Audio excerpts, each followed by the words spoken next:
क्यों हुआ डिवोर्स? सीधी सी बात है कि हमारी बिल्कुल नहीं बनती थी।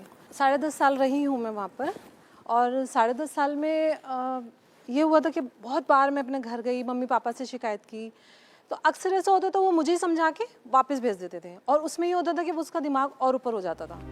तो एक बार मुझे लास्ट का याद है कि मैंने अपने मम्मी पापा को आकर बोला था कि इसको समझाओ थोड़ा, मेरी बच्चियाँ हैं, मैं उनके लिए कुछ करना चाहती हूँ, और ये कोई भी सामान मैं घर में लाती हूँ तो वो सेल कर देता है, बेच देता है। तो मेरे पापा ने खुद ने मुझे ये बात बोली थी, और आज तक वो मेरे कानों में आवाज़ गूंजती है कि औरत की क्या औकात है, औरत तो पैरों की जूती है, आज ये बदल देगा दूसरी ले आएगा। कब से प्रॉब्लम शुरू हुई? स्टार्टिंग से ही थी। दरअसल मेरी जो बचपन से जो लाइफ चली है, जो रियल मम्मी पापा थे उन्होंने, छोटी सी मैं थी, मुझे याद भी नहीं है, गोद दे दिया।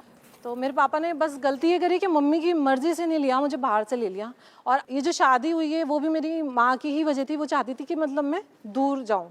तो मतलब उनको पता नहीं क्यों मुझसे कभी प्यार ही नहीं हुआ। अब आज तक इस बात का जवाब मुझे नहीं मिल पाता है कि ऐसा क्यों हुआ, बट मैं बहुत खुश हूँ, कोई प्रॉब्लम नहीं है। घर में कौन, आप किस किस के साथ रहते हैं? दरअसल जब मेरा ये अटैक हुआ था, सही लाइफ जो मैंने सफ़र किया है वो अटैक के बाद किया है। किसने किया?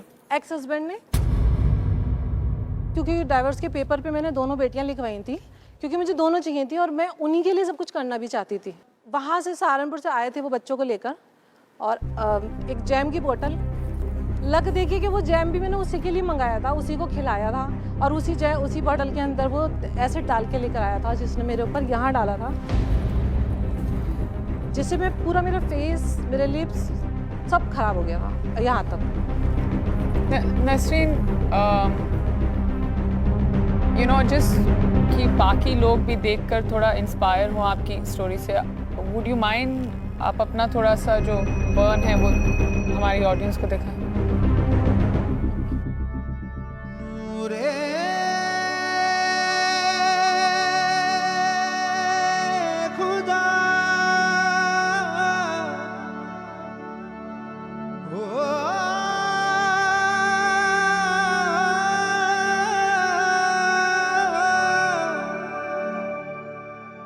मैं कहती हूँ कि अल्लाह ने मेरा साथ दिया है, बच्चा कुछ नहीं था। और आपकी बेटियां कहाँ थी वहाँ उस वक्त? बेटियां सामने ही थी, उनके सामने डाला है। मुझे एफआईआर भी नहीं पता थी कि क्या होती है, बट पुलिस को किसी ने बुलाया और मैंने कंप्लेंट की और उसको ले गए। और जब मैं वहाँ से आई हूँ तो मैं अपनी मम्मी की गई कि ऐसे ऐसे मेरे साथ हुआ है, तो मुझे सपोर्ट करो। तो मम्मी ने मुझे भी मतलब नहीं रखा, और जो मेरे रिश्तेदार लोग रख रहे थे उनसे भी निकलवा दिया। तो मेरी ताई घर के सामने रहती थी, तो उन्होंने मुझे रखा। तो मम्मी बोली नहीं, अगर तुम लोग रखोगे तो मैं तुम लोगों से नहीं मिलूँगी। तो मेरी ताई ने एक खंडर था, उसमें मुझे छोड़ा था, क्योंकि कोई रख ही नहीं रहा था। जहाँ पे भी कोई लेके जाता था वो वहाँ से मुझे देख के डर जाते थे, भगा देते थे, और स्मेल इतनी गंदी आती थी मेरे में से, क्योंकि ये जब एसिड का जब कोई जलता है तो उसके अंदर पस बहती है, तो उसमें इतनी स्मेल होती है कि कितनी भी मछलियाँ आप सड़ा दो उतनी नहीं आएगी जितनी एक इंसान में जाती है। अच्छा, हॉस्पिटल में मुझे एडमिट नहीं करा, नसीब देखिए मेरा। उन्होंने बोला कि आप आओ, हम आपका इलाज करेंगे, मना नहीं कर रहे, लेकिन जब पूरे जल जाते हैं हम उनको रखते हैं। बट मैं आधी जली थी, मुझे लास्ट में उस खंडर में रहना पड़ा। और गली के लोग, जितने भी लोग, सब मेरे पापा को जानते थे, रिस्पेक्ट करते थे, क्योंकि मेरे पापा की तो डेथ हो चुकी थी। तो सब ने मेरी प्राइवेट पट्टियाँ कराई हैं, 500 रुपये से स्टार्ट होती थी, पूरी यहाँ से लेके एक पूरी मम्मी बनी हुई थी वो, और आँखें नहीं बंद होती थी, एकदम खुली रहती थी। अगर कोई आ जाता था मुझे खाना देने कुछ, तो मैं उनसे ही आंखें बंद करवाती थी।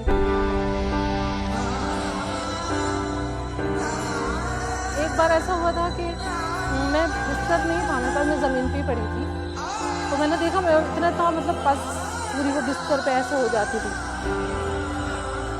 तो मैंने देखा कि वहाँ पे ना बहुत सारी चीज़ियाँ, गुच्छा गुच्छा पूरा मेरे बिस्तर पे मुझे चिपटा हुआ, और वो मतलब,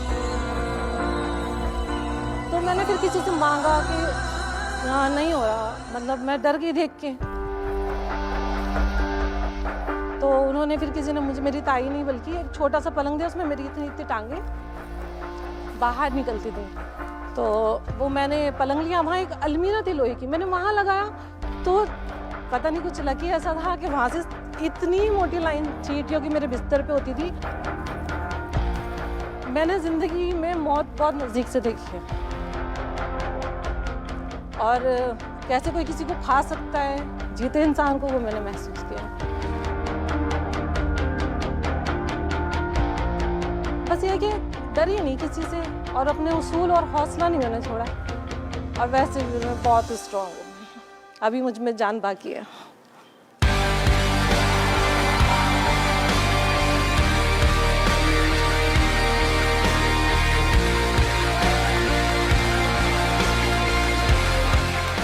बहुत ज़्यादा जान बाकी।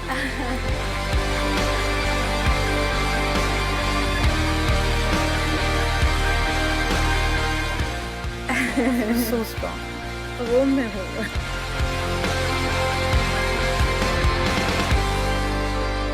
सॉरी यार। ना मुझे अच्छा लगता है कोई सुनता है, उस टाइम में कोई सुनता ही नहीं था। बेटियां कहाँ हैं अभी? वो अपने पापा के पास हैं और परेशान है थोड़ी, क्योंकि उन्होंने शादी कर ली। 2 महीने बाद ना उसका जमानत भी हो गई थी, क्योंकि किसी ने मुझे नहीं देखा। 8 ऑपरेशन मैंने अकेली नहीं करवाए जा जाके, और 8 ऑपरेशन लास्ट में भी ये होता था कि मैं पहले तो पैसे लोगों से मांगती थी, फिर बेड ढूंढती थी हॉस्पिटल में, फिर वहाँ पर एडमिट होती थी, फिर वो ले जाते थे मुझे यमदूत की तरह और लाके फेंक के चले जाते। और लास्ट में डॉक्टर ने बोला कि आप साइन करो, आपको कुछ हो गया तो वो थोड़ा पीरियड मेरा ये था कि कोई बाहर खड़ा होकर दुआ भी नहीं करता था, और 8-8 10-10 घंटे का ऑपरेशन होता था। तो मैंने लास्ट डॉक्टर से कहा था, मैं डॉक्टर साहब मैं मुस्लिम हूँ, आप मुझे दफना देना बस।